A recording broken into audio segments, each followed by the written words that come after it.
예. 아, 일본 분들은 이제 그게 너무 절절하게 예, 와닿는구나. 일본 사람으로서는 이해가 가는 거죠. 물론 슬픈 이야기죠. 얼마나 그 아버지를 보고 싶겠어요.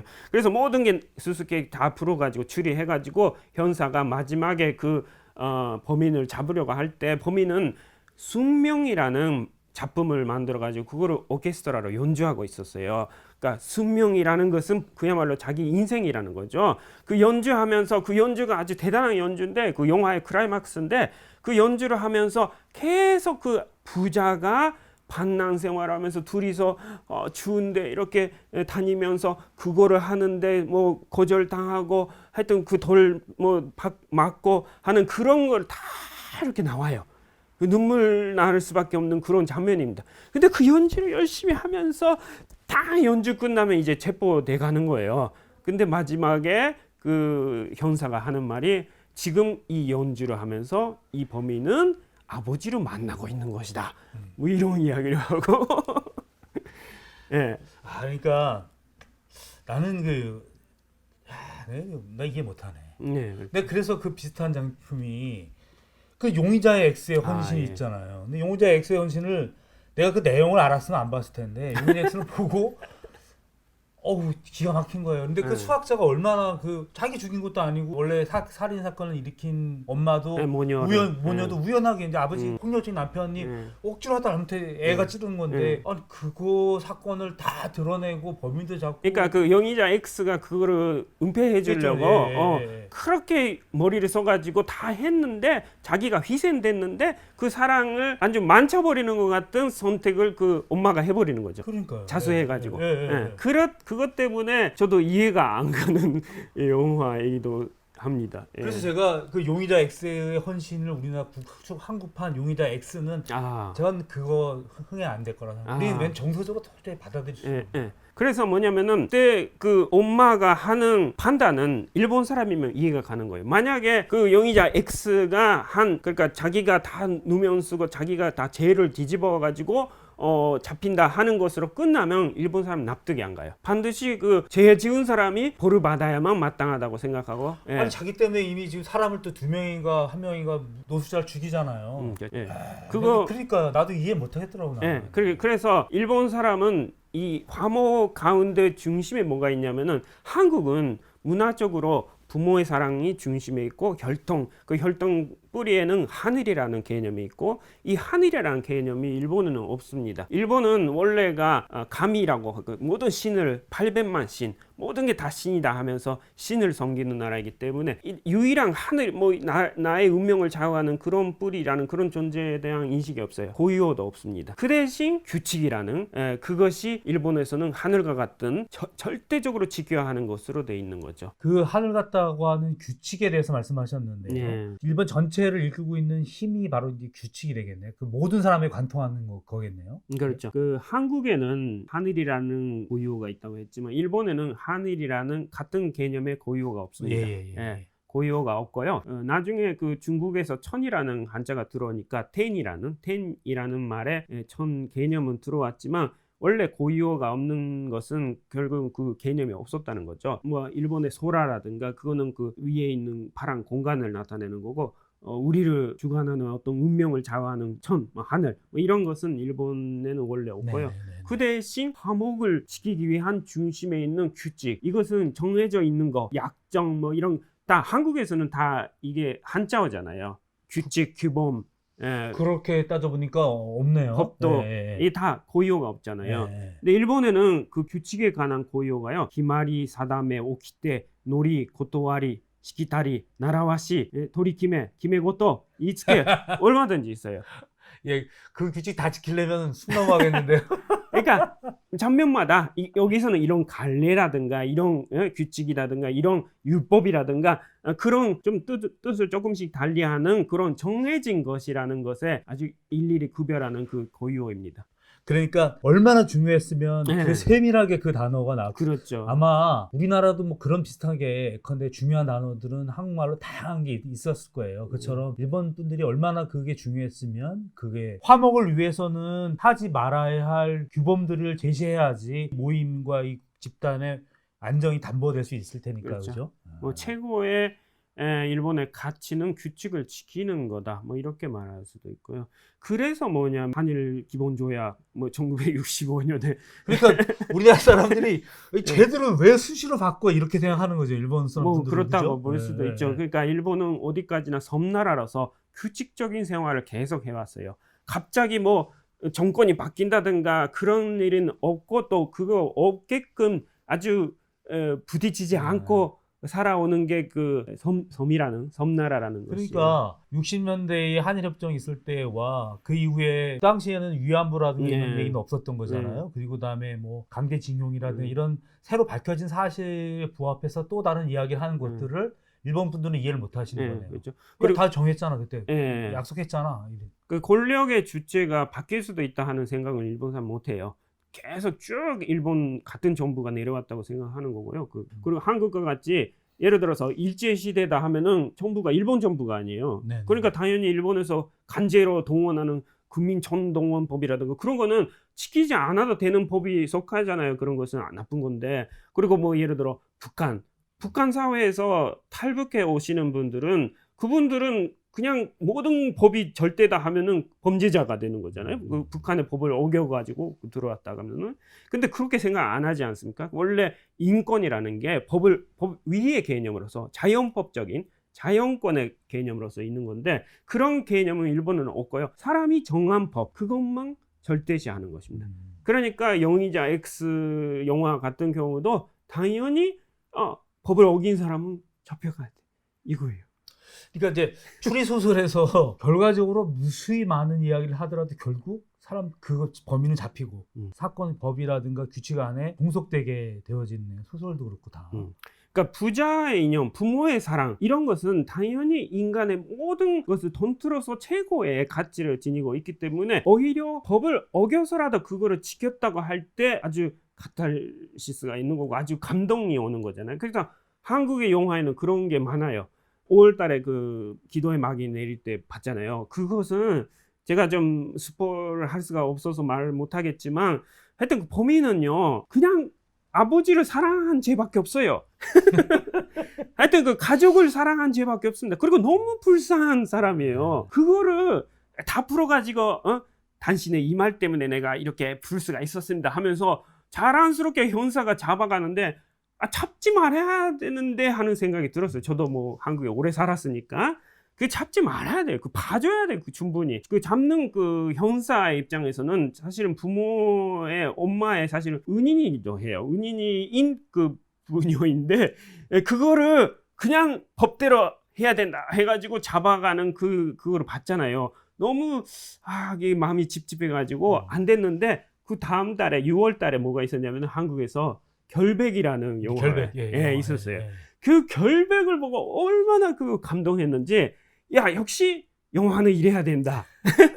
그것도 뭐 말을 못하겠지만 그래도 주인공 하여튼 그 변호사가 엄마를 위해 가지고 또 변호사로서 어려운 결정을 하는데 인간적인 것에 근원에 맞는 결정을 그렇죠. 거죠. 하여튼 엄마 하면서 아주 냉철한 그 냉정한 변호사인데도 그 엄마 앞에서는 엄마 어떡해요? 이걸 어떻게 해요? 하면서 엄마를 위해서 결단 내리는 그 장면이 얼마나 감동적인데 하여튼 그래서 한국은 하늘이 있고 혈통이 있고 인간의 도리가 있고 부모의 사랑이 있고 가족이 있고 가족의 사랑이 있고 이 구조가 일본에는 없다는 거. 일본은 사회 중심에 있는 규칙이 제일 먼저고 두 번째가 사회고 내가 사회에 들어갈 수 있는 조직이고 그 조직 속에 있는 내 자신은 가정을 부정하고 그 조직에서 일해야 되기 때문에 가족은 내 밑에 있어요. 부모도 내 밑에 있고 그러니까 일본에는 그 사실 뭐 가족을 존중하는 그러한 것을 드러낼 수 없는 문화입니다. 그러니까 가족 사진 같은 것도 일본에서 안 찍어요.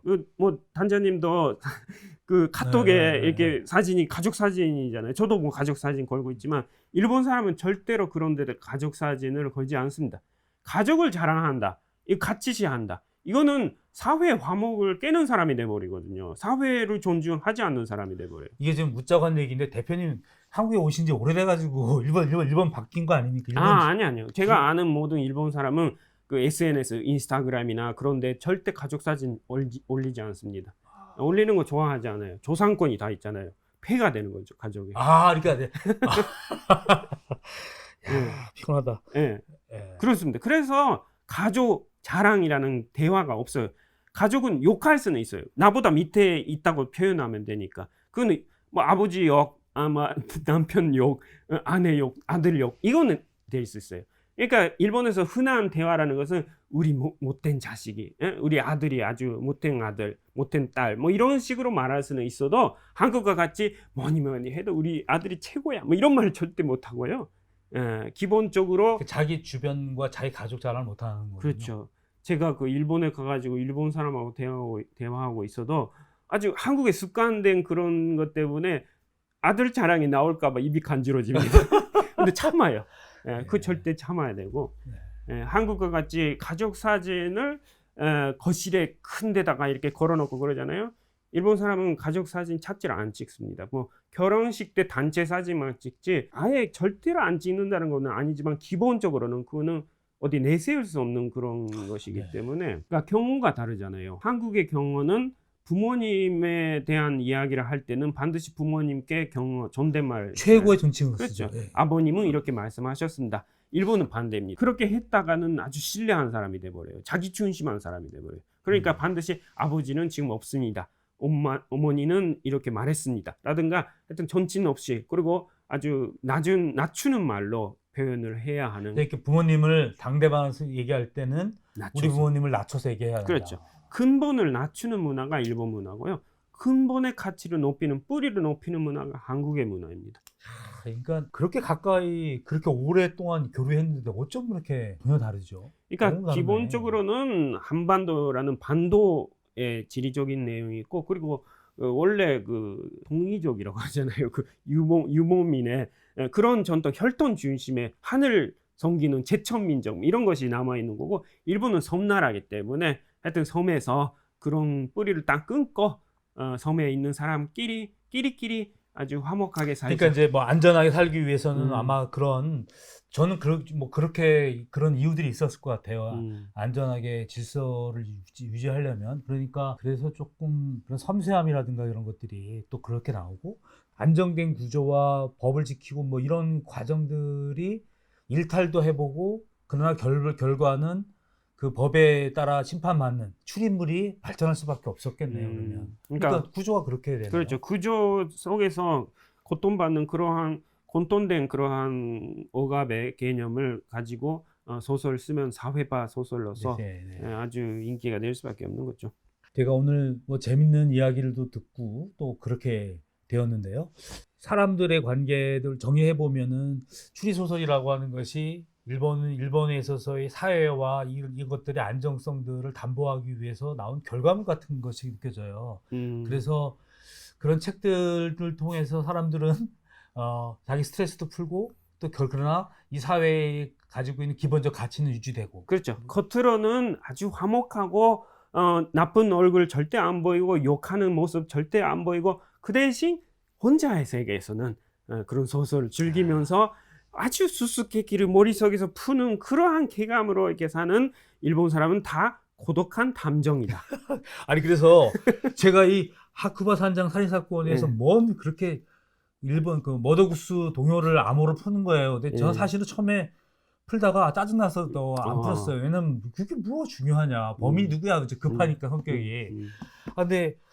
근데 일본 분들은 확실히 이거 좋아하셨을 것 같아요. 그러면 이게 뭐였지? 막 이렇게 하셨을 것 같아요. 그렇죠. 머리 쓰는 그런 소설은 아주 인기 있는 것입니다. 일본에서는.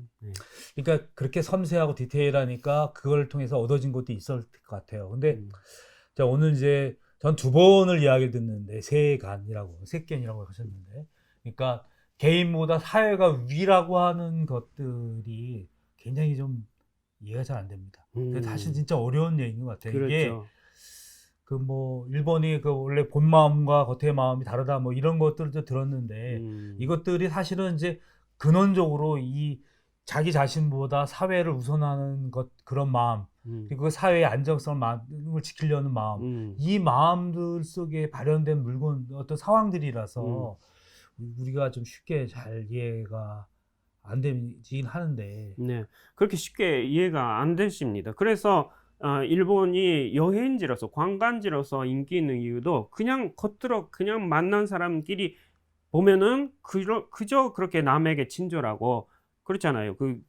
이 사회 자체가 친절을 요구하는 사회니까 세컨이니까. 그래서 한 번 갔다가 두 번 갔다가 아주 일본 좋아하는 그 마음은 알아요. 깨끗하고 이 사람이 이렇게 웃고 있고 친절하고 가끔 갔다 왔다 하는 게 괜찮구나. 근데 그 안에 딱 들어가면 그러니까요. 이제 상황이 달라지겠네요. 1년 넘어야 돼. 1년 넘으면 그 구조를 알게 되고 한 3년쯤이 되면은 완전 일본을 싫어하게 될 수도 있어요. 뭔가 내가 잘 모르는 이상한 분위기가 있구나. 그 미명 뭐 그때 막 공기라 그러셨나요? 이런 거 기운 같은 게 다 있잖아요. 아니 제가 나쁘다고 얘기하는 게 아니라 일본 전체 사회가 쟤는 이렇게 안정되는데 쟤 이상한 짓 하지 뭐 이런 느낌 같은 거 있잖아요. 그러니까. 하여튼 그거는 아주 호불호의 문제니까 뭐 좋아할 수도 있어요. 일본 재고 좋다 뭐 그런 말 하지 마라 뭐 이런 사람도 있을 수도 있어요. 그러나 1년 이상 살아본 사람이 아니면은 그거를 단정 지을 수는 없다고 저는 생각합니다. 대표님 이거 웃자고 얘기인데 저는 사실은 다른 사람의 평판에 대해서 별로 관심이 없는데 저 같은 사람들이 일본에 가면 어떨까요? 완전히 아웃이 될 수도 있겠네요. 그렇죠. 그러니까 개념이 없으니까 저 사람이 어떻게 생각하는지 전혀 신경 안 쓰면 완전히 그냥 아웃되겠네요. 그렇죠.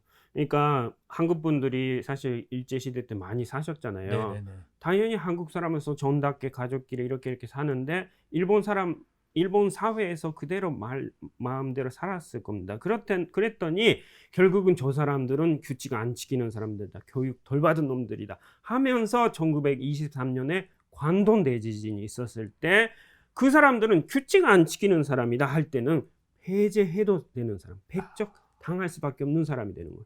그러니까 그 사람들은 죽여도 되는 사람이 돼버릴 수 있는 거예요. 확대하면 이제 그 사회 전체의 배제가 되는 거니까 그러니까 제거의 대상이 되는 거예요. 여기서 도움이 안 되는 사람, 화목을 안 지키는 규칙을 안 지키는 사람으로 이렇게 취급당했다.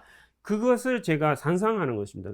그게 제가 본 건 아니기 때문에 내재적으로 접근해 보면 일본 사람들이 그런 행동들이 나왔던 것들이 그런 것들이 있을 수 있겠다. 그럴 수도 있겠다. 네. 특히 뭐 관동 대지진이라는 것은 모든 게 다 엉망이 되는 속에서 사람의 그 본 마음이 드러나 버리는 그런 거 가운데서 그렇게 됐을 수도 있다. 저처럼 좀 남을 신경 안 쓰는 놈은 여행을 가더라도 살면 안 되겠구나 이런 생각이 들기도 하고 한편으로는 일본 분들이 진짜 고독하겠다. 그러니까 왜냐면 되게 자기 자신 말고는 자기 뭔가 이렇게 자신 있게 이야기할 수 있는 상황들이 되게 어렵겠어요. 마음을 열어놓고 얘기한다는 게 되게 어려운 얘기 같아요. 그게. 저도 뭐 25년 동안 일본에서 살았기 때문에 당연히 그 속에서 익숙해져 있었던 것도 있지만 그래도 역시 마음이 이렇게 뭔가 이상하다 생각을 많이 했었어요. 그랬더니 한국에 왔잖아요. 한국에 와보니까 모든 게 해반돼가지고 이제서야 이게 사람답게 살 수 있다. 이런 말 하면 정말 일본을 욕하게 돼 버리는데 그건 아니고 제 개인적인 의견입니다. 그래서 지금도 일본에 뭐 하여튼 그 강연 때문에 조청받고 갔다가도 일본 공항 내리면은 조심해야 돼 생각하고 강박이 있으시구나. 그리고 한국에 오니까 하여튼 그 김포공항이든 인천공항이든 공항 내리면 이제 해방이다. 그러니까 일본 분들이 관광객들 오면은 한국 사람, 중국 사람들 보면 얼마나 우라통이 터지겠습니까? 저 남 신경 안 쓰는 분들 이런 생각 하실 수도 있겠어요. 그럴 수도 있죠. 그러니까 또 원래 여행 오면 더 풀어지기도 하는데 어디 더 하겠습니까? 그렇죠. 당연히 그 여행 왔으니까 재밌게 즐겨야 되는데 그거를 못 빠지는 일본이 문제라고 생각합니다. 네, 정말 누가 그래서 이런 얘기 해요.